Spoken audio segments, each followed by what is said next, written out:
بسم اللہ الرحمن الرحیم۔ السلام علیکم۔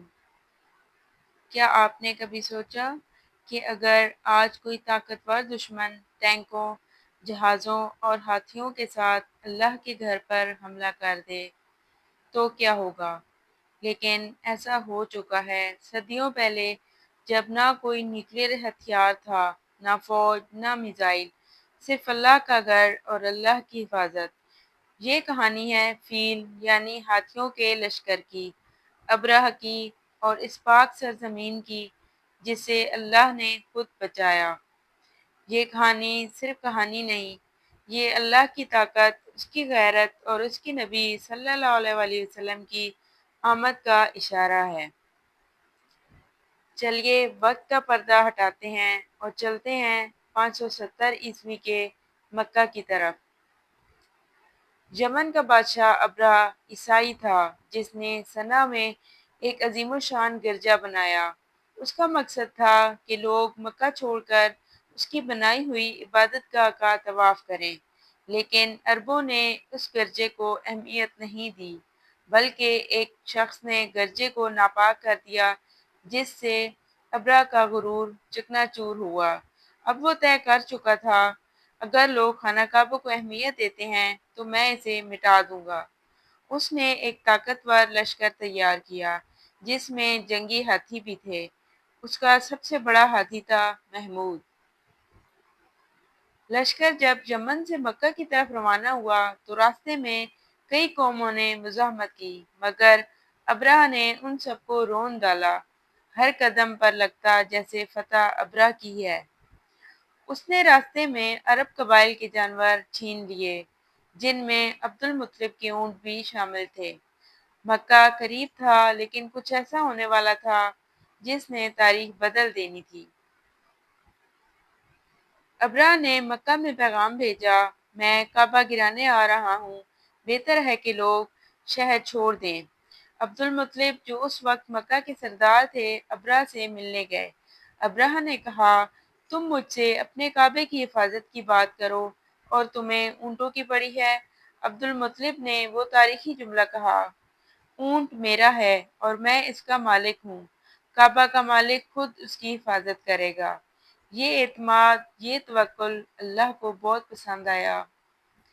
ابرہہ کا لشکر مکہ کے قریب پہنچ چکا تھا اور پھر اچانک ہاتھی محمود نے کعبہ کی طرف چلنے سے انکار کر دیا۔ اسی لمحے آسمان پر کچھ نظر آیا، چھوٹے چھوٹے پرندے جن کے پنجوں اور چونچ میں جلتے ہوئے پتھر تھے۔ یہ ابابیل تھے، اللہ کی بھیجی ہوئی فوج۔ وہ پرندے ہر ہاتھی، ہر سپاہی پر پتھر گرا رہے تھے۔ وہ پتھر جلتا ہوا گوشت چیرتا، جسم جلا دیتا اور روح قبض کر لیتا۔ ابرہہ جو خود کو خدا جیسا سمجھتا تھا اب زمین پر تڑپ رہا تھا۔ ابرہہ کے لشکر میں سے کوئی زندہ نہ بچا۔ یہ وہ واقعہ تھا جسے قرآن نے ہمیشہ کے لیے محفوظ کر دیا۔ الم تر کیف فعل ربک باصحاب الفیل، کیا تم نے نہیں دیکھا تمہارے رب نے ہاتھی والوں کے ساتھ کیا کیا؟ الم یجعل کیدہم فی تضلیل، کیا اس نے ان کی چال ناکام نہیں کر دی؟ وارسل علیہم طیرا ابابیل، اور ان پر جھنڈ در جھنڈ پرندے بھیجے۔ ترمیہم بحجارۃ من سجیل، جو ان پر کنکریاں پھینکتے تھے پکی ہوئی مٹی کی طرح۔ فجعلہم کعصف مأکول، پس اس نے انہیں ایسا کر دیا جیسے کھایا ہوا بھوسا۔ اللہ تعالیٰ نے کس طرح اپنی قدرت سے ابرہہ جیسے طاقتور دشمن کو بغیر کسی جنگ کے چھوٹے پرندوں کے ذریعے تباہ کر دیا۔ یہ صورت ہمیں اللہ کی طاقت اور حفاظت پر یقین رکھنے کا سبق دیتی ہے۔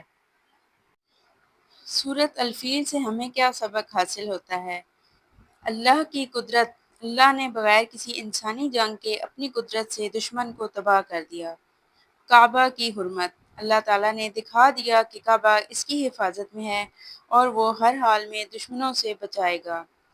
اسلام سے قبل معجزہ، یہ واقعہ نبی کریم صلی اللہ علیہ وآلہ وصحبہ وسلم کی نبوت سے پہلے پیش آیا، مگر ایمان کو مضبوط کرنے کے لیے بہت اہم ہے۔ یہ واقعہ نبی کریم صلی اللہ علیہ وآلہ وصحبہ وسلم کی پیدائش سے کچھ ماہ قبل پیش آیا۔ یہ اللہ کا خاص انتظام تھا تاکہ نبی کی آمد سے پہلے دنیا کو اللہ کی قدرت کا ایک واضح نشان دکھایا جائے۔ آج بھی ظالم طاقتیں اسلام پر حملہ آور ہوتی ہیں۔ مسلمانوں کو چاہیے کہ وہ سورۃ الفیل پڑھ کر یقین رکھیں، اللہ جب چاہے اپنے بندوں کی حفاظت پرندوں سے بھی کر سکتا ہے۔ سورۃ الفیل کا روزمرہ فائدہ کیا ہے؟ روحانی لحاظ سے حفاظت کے لیے پڑھنا، خصوصاً سفر، جنگ یا کسی ظلم سے ڈر ہو تو اللہ کی عظمت یاد رکھنے کے لیے یہ سورت پڑھیں۔ بچوں کو اللہ کی قدرت کی کہانی سنانے کے لیے یہ سورت تلاوت کی جائے اور اس کا ترجمہ بتایا جائے۔ یہ واقعہ جس سال پیش آیا اس سال کو عام الفیل کہا جاتا ہے۔ عرب میں تاریخ کے تعین کا یہ واقعہ اتنا اہم تھا کہ لوگ اس سال کو یاد رکھ کر بات کرتے تھے۔ پیارے دوستو، یہ کوئی پرانی کہانی نہیں، یہ زندہ ثبوت ہے اس بات کا کہ اللہ کا گھر اللہ خود بچاتا ہے۔ یہ سبق ہے ہر اس انسان کے لیے جو طاقت پر ناز کرتا ہے، فخر کرتا ہے، غرور کرتا ہے، جو یہ سمجھتا ہے کہ وہ کچھ بھی کر سکتا ہے۔ لیکن یاد رکھو، اللہ جب چاہے چھوٹے سے پرندوں کو بھیج کر بڑے سے بڑے ظالم کو مٹا سکتا ہے۔ اگر تم چاہتے ہو کہ تمہاری زندگی میں بھی اللہ کی مدد، اللہ کی غیرت اور اللہ کی حفاظت شامل ہو تو اللہ کے دین کے وفادار بن جاؤ۔ ابرہہ جیسا طاقتور شخص آیا کہ یا اللہ ہمیں بھی ان لوگوں میں شامل فرما جو تیرے پیغام کو سمجھیں، تیرے فیصلے پر راضی ہوں اور تیرے راستے پر ثابت قدم رہیں۔ آمین ثم آمین۔